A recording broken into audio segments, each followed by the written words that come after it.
We live in a world where everyone is busy. Yet research shows over half of our activities do not drive meaningful results. Look, the Pareto principle would state that only 20% of our activities drive 80% of the results. And here's the issue that I hear all the time from managers. They say, we're busy, but busy doesn't mean effective.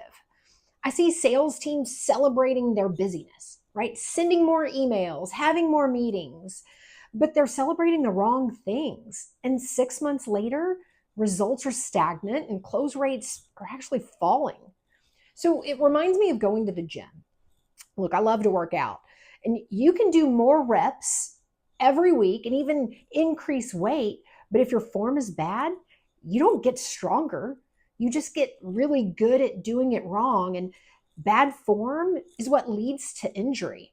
So, just like putting more effort into the wrong things, leafy activities, not fruitful ones, they limit your success and eventually lead to burnout. Look, revenue doesn't come from activity alone. It comes from clarity and execution of the fruitful activities. But we live in a world that's full of noise and distraction. And so you know that not all activities drive results, but it's really hard to distinguish the leafy from the fruitful activities when you don't slow down to speed up and get an outside perspective. Look, some conversations move deals forward and some just make us feel productive. But strong leaders, they don't just track the volume of calls, they identify which specific behaviors actually create revenue and coach to those. Look, the bottom line is great leaders, they identify and help clarify the leafy from the fruitful activities.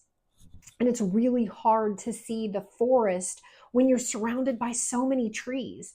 But identifying the specific signals among all the noise and distraction is what stands in your way from incredible results. Look, if your team is working harder but missing the number, the question isn't, are they busy? The question is, are they executing the right things at the right time? Look, if that's worth pressure testing, let's talk about identifying the activities that drive results. And remember, growth only happens on the other side of our comfort zone.